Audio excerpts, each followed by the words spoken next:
Yan po ang mga pumirma. Ito ang 15 senators na pumirma at talagang hindi pinayagan ang pananakop ng China at pagwawalangya. Tito Soto, Ping Lacson, Kiko Pangilinan, Mig Subiri, Erwin Tulfo, Risa, Tulfo uli, Win Gatchalian, Loren De Garda, no comment. Aray ko.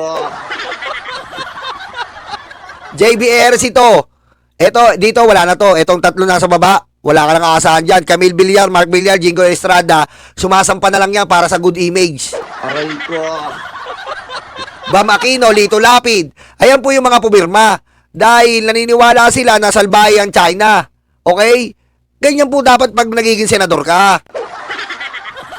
Hindi ka masasaktan sa caricature. Hindi ka masasaktan saan? Hindi ka masasaktan sa edit. Mga tanga. Di ba? Pero mo. Eto pa po ha. Eto yung hindi pumirma. Ayan po yung mga taksil. Sino pa ba? Siyempre Duterte Black. Aray ko.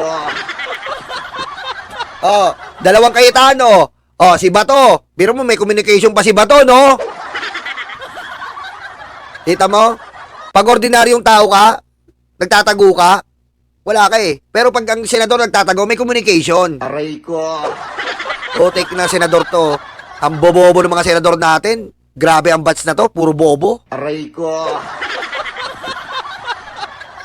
Si Bato. Siyempre si Jesus Escudero. Nasaan ka na? Tahimik kang hayop ka. Butas ang mukha mo. Si Bonggong Animal. Eto Marco Beta. Babang Mahaba. Si Tangang Robin. Joel is Lord.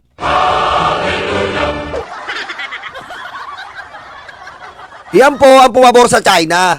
Tingnan nyo po kung gaano po yung mga senador natin ay hindi na pinipili ang bansa. Sa totoosin nga lang po eh. Tayo pag may kamag-anak tayo eh. 'Di ba? Kahit na napak yung kamag-anak natin, minsan pinagtatanggol pa natin yung kamag-anak natin. Tama mali. 'Di ba? Tama mali. Sinapak yung kamag-anak mo. Ikaw ang nanapak, yung kamag-anak mo ang nanapak. Halimbawa, yung kamag-anak mo ang nanapak. Minsan mas pagtatanggol mo yung kamag-anak mo eh. Bakit? Sa dugo. 'Di ba? Dahil sa tibay ng dugo. 'Di ba, Mami Armin, Daddy Armin? Mami Irene, Daddy Armin, Mami Shelo, Daddy Nestor. Tama? Tama. Dito makikita nyo po, tinatakwil nila ang pagiging Pilipino. Hindi nila kinakampihan ang sariling Pilipino. Mas kinakampihan nila yung inanakit ng hayop na China. Tama po ba yan? Mas kakampihan mo yung kahayupan ng China dahil nasaktan sila sa edited picture. Tapos may paganito pa ang mga kupal. Atin daw ang West Philippine Sea pero nuknukan kayo ng kupal. Aray ko. Ha? Sino pinaplastic nyo? Meron pa kayong West Philippine Sea. Tapos kinampihan nyo yung China dahil nasaktan sila sa edited picture. Mga kupal. Aray ko. Bongo, Bato, Joel is Lord. Yung dalawa wag na dahil ano yan, pumabor sa ano eh. Eto, tignan mo itong tatlong kupal na to. West Philippine Sea, naka-t-shirt pa kayo tapos boboto nyo dahil nasaktan yung China. Sino bobo? Anak ka ng po. Ganyan ba? Ang dapat maging senador? Ganyan ba yung mga senador natin ngayon? Kahit anong mangyari, sabi nga ni Rizal, huwag kang magtataksil sa sarili mong bayan. Kahit anong gawin natin, laging bayan. Bayan muna o sarili. Mamili ka, sabi ni Antonio Luna. Patayin mo si BBM? No joke.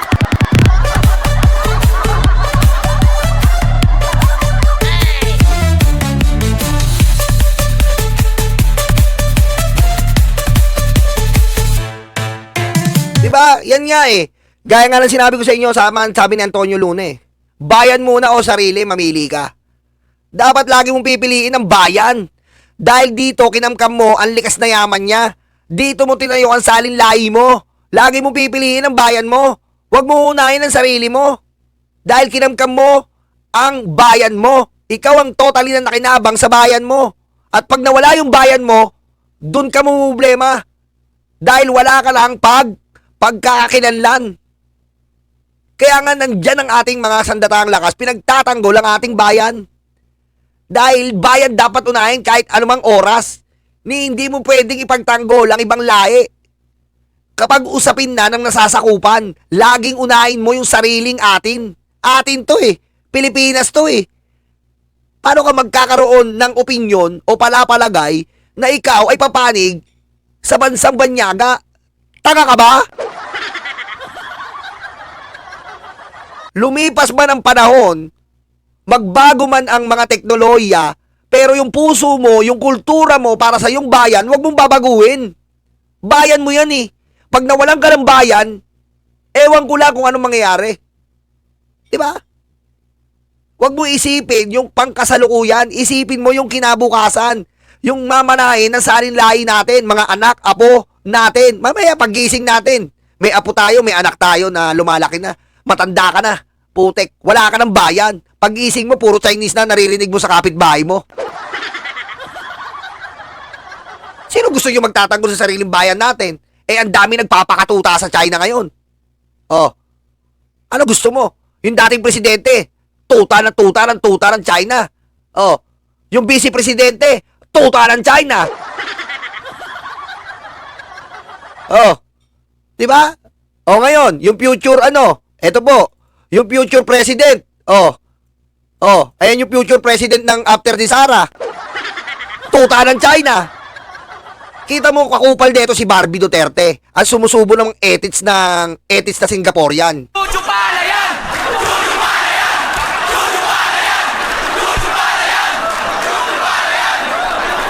Kita nyo si Barbie Duterte, sinubo na naman ang ethics ng China.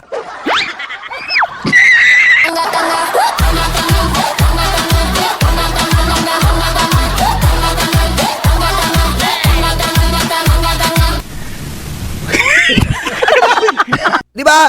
Biro mo, mas okay pa yung tatay eh. Sinusubo lang yung betlog ni Xi Jinping. Ito hanggang ethics na yung sinusubo eh. Jojo pala yan! Jojo pala yan! Jojo pala yan! Jojo pala yan! Jojo pala yan! Biro nyo ha, nagkakainitan ngayon dahil sa kupal na ambasador na to. Nananakot. Ha? Nananakot na pinapalayas po ni Erwin Tulfo. Lumayas ka dito, kupal ka kung ayaw mong sumunod dito. Pero si Barbie Duterte, wala siyang pakialam, basta susubo ko ang ethics mo, China.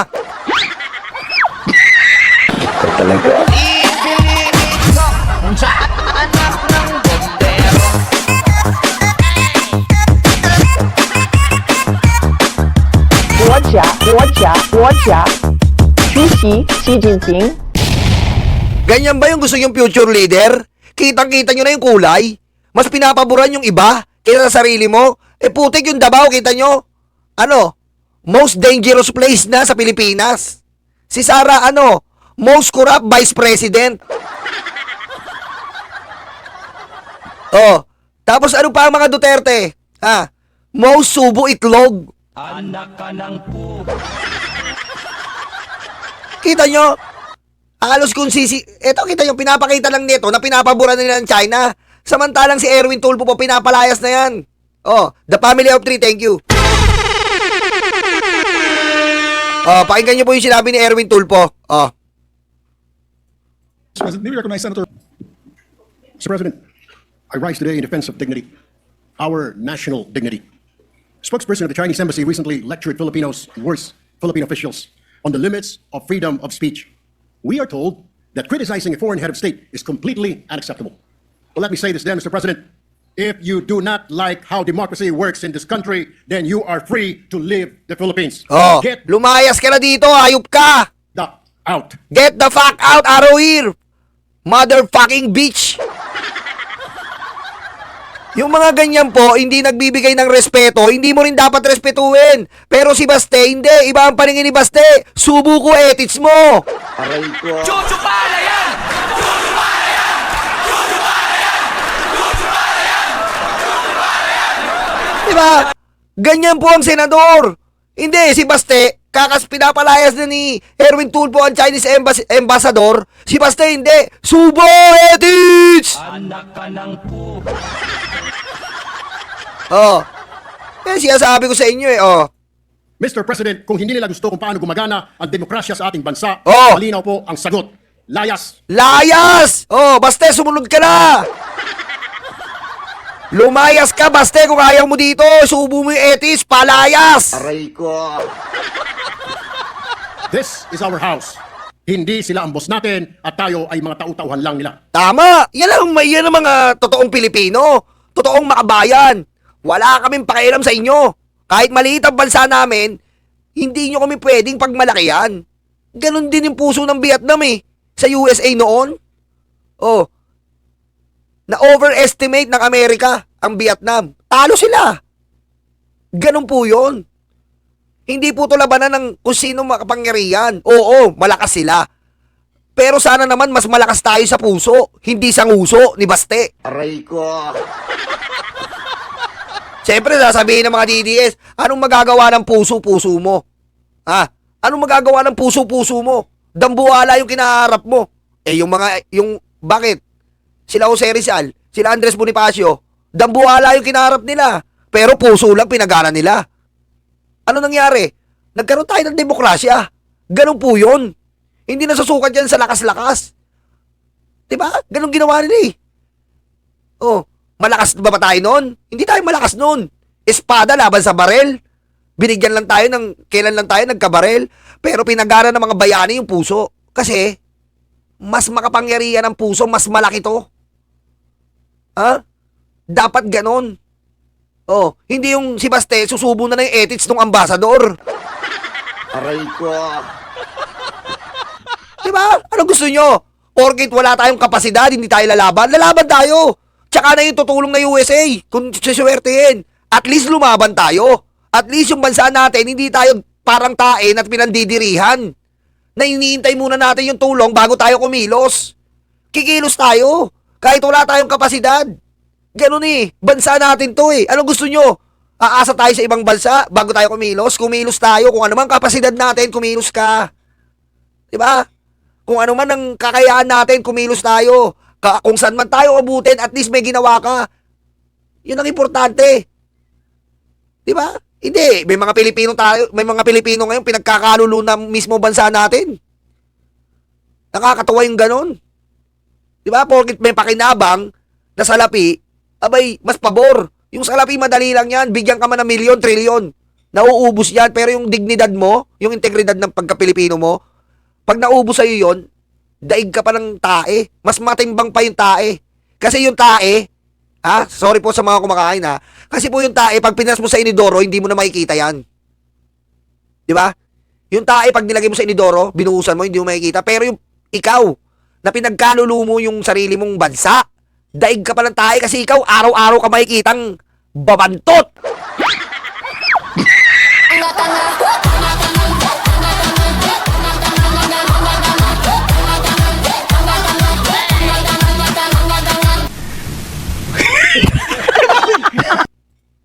To the Chinese embassy officials, you do not have the moral authority Tama. to lecture Filipinos about freedom of speech. Tama. Because freedom of speech does not exist in your country. Kita mo?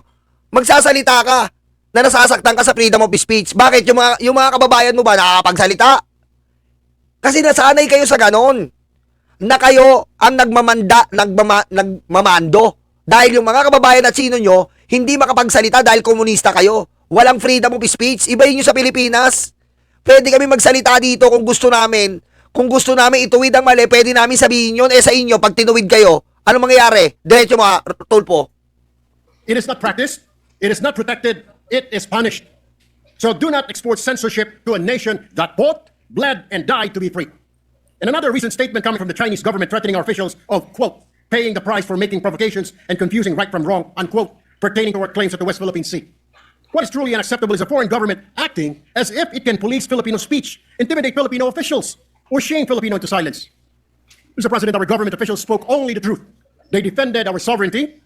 They spoke as public servants of a democratic republic. They are correct, and the Chinese government is wrong. Wala silang karapatan na punahin ang malayang pagpapahayag sa ating bansa. Sa kanilang bansa, walang tunay na freedom of speech. Diba? Ganyan ba yung sasangayunan mo? Ha? Ganyan ba yung sasangayunan mo? Hindi tumatanggap ng argumento?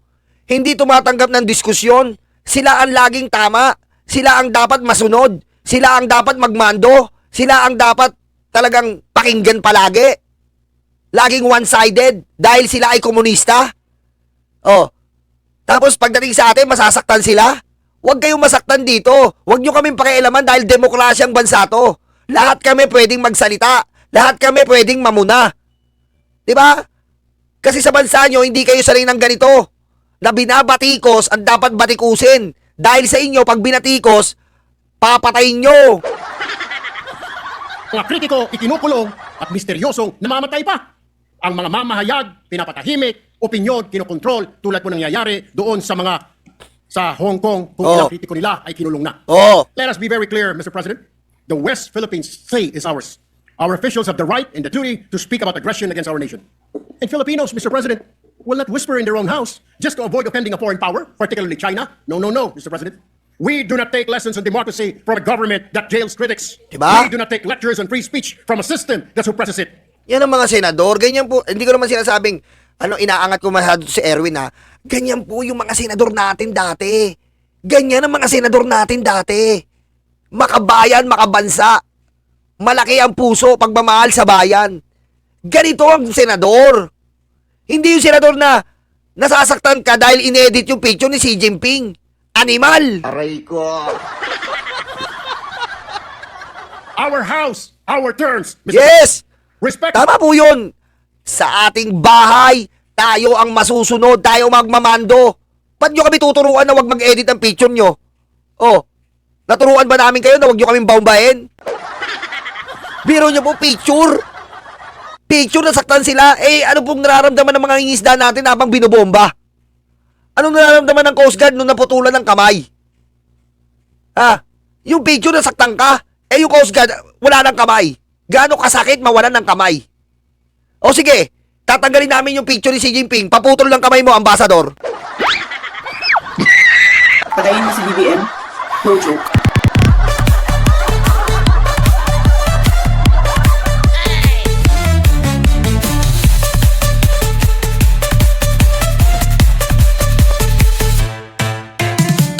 It's not demanded. It is earned and it is mutual. If you want respect from Filipinos, then respect our Constitution. Respect begets respect. Diba? Pag marespeto ka, re-respetuhin ka. Pero pag kupal ka, ayun nga mahirap. Okay, kupal na kayo, mabait pa rin kami. Sa totosin lang po kinukupal na tayo. Anong ginagawa natin sukli? Mabait pa rin tayo. Sinasalo lang natin yung pambobomba. Pero mo hindi, naaatim nyo yun? Na yung may isda natin, sinasalo lang yung pambobomba? Oh. Ugaling bully yan eh. Gusto siya lang ng bubuli, pero pag siya binuli, iyakin. Respect our officials, respect our freedom of speech, and respect the simple truth that this is not your country. Tama! Mr. President, the Filipino people are not afraid. We are not silent, and we will not be bullied, politely or otherwise. Thank you, Mr. President. Maraming salamat. Maraming salamat at magandang hapon sa ating lahat. Oh, ayan, baste, matuto ka Hindi yung basta-basta ka sumusubo ng ethics. Matuto ka, baste. Hindi yung basta dumating yung ambassador, subo ethics kagad para hindi kayo putulan ng pensyon. Aray ko. Huwag gano'n, baste. Lulugar ka, subo ka lang subo eh. Chuchu para yan! Chuchu para yan! Chuchu para yan! Chuchu para yan! Chuchu para yan! Diba? Paisa lang po, tandaan po natin kahit anong mangyari, Pilipino, hindi dapat laban sa Pilipino. Pilipino, laban po sa banyaga dapat. Hindi naman po sinasabi natin labanan natin ang banyaga. Pero pag ang banyaga po, nakikitaan na natin ang pang-aabuso, hindi mo dapat kampiyan yan. Alam mo ang kapasidad ng banyaga na abusado, hindi mo dapat pinagtatanggol yan lalo na isa kang senador. Mahiya ka naman kupal ka. Diba? Alam mo ang kapasidad ng pang-aabuso ng China sa ginagawa natin, may gana ka pang magtanggol? Ano ka? Ano tawag sa'yo? Modern makapili ka eh. Diba? Hindi natin pinagtatanggol dapat ang mga banyagang abusado. Ilan na ba na walang ya sa atin sa West Philippine Sea na sa sariling atin, winawasak tayo, na sariling atin, winawalang ya tayo. Tapos may gana ka pang magsabi na nasaktan ng Xi Jinping dahil sa edited picture. Abay, kupal kayo. Kupal kayo kung yung mga DDS, talagang mahal na mahal kayo kami, wala kaming pakialam sa inyo. Aray ko. Siyempre may magsasabi dyan na, may kapasidad ba? May kapasidad ba? Wala ang problema sa kapasidad. Ang tanong dito, kapasidad ng puso. Ha? Kapasidad ng puso kung hanggang saan ka para sa bayan mo. Enchedes, que me puta de leche, plan, silia, lemesita, kutsara, tinidor. Salong suso, sa longganisa.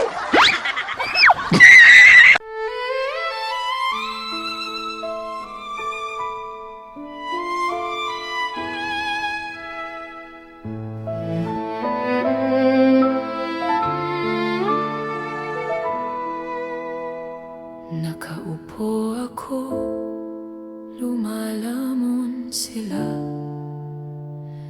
Masasaya itong aking mga kaibigan.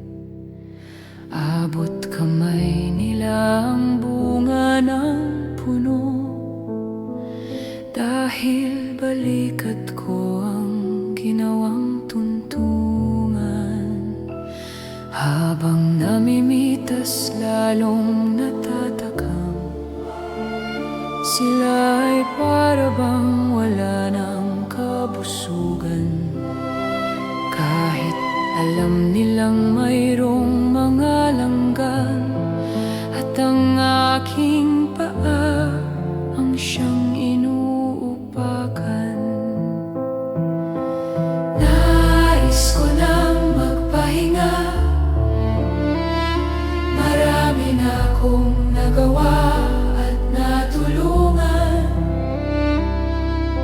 Ako'y labis na nag-aalala, baka ang puno ay tuluyan ng maubusan ng bunga. Nakaupo ako, nagbabantay sila. Ang mga aso ko'y laging maaasahan. Hindi ko lang alam ang binabantayan. Ito bang puno o itong aking upuan? Itali ko kaya sa bahay ng langgam? Maglilingkod ba o maghahari-harian? Masasagot lamang ang malaking tanong kapag ako ay nawala na ng tuluyan. Nais ko nang magpahinga, marami na akong nagawa at natulungan. Ako'y labis na nag-aalala, baka itong mga aso ay maulol at magwala.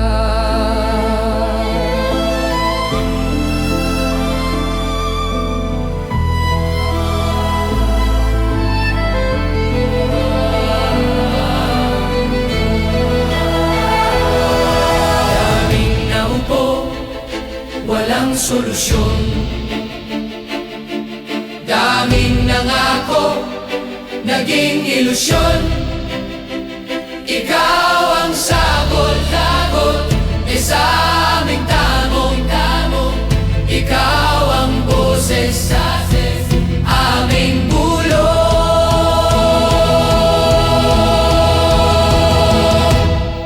Nilalait ka at sinisira ng kinakaya mo para sa bayan. Ikaw ang aming tagumpay, bonbon, walang kapantay.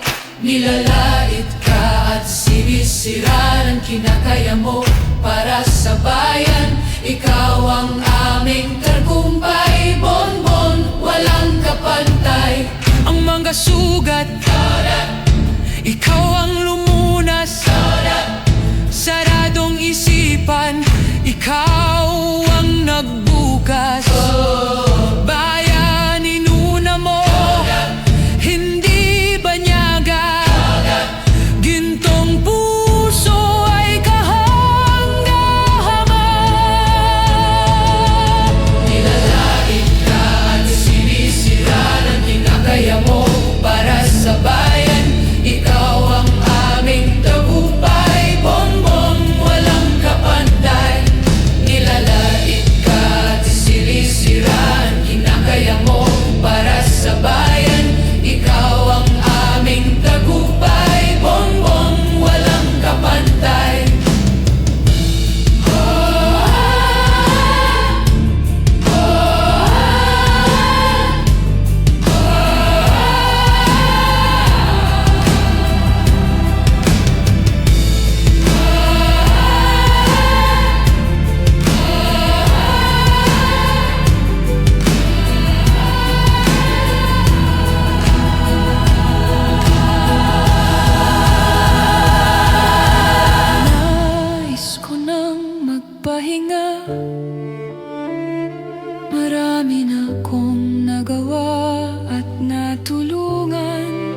Ako'y labis na nag-aalala, baka itong mga aso ay maulol at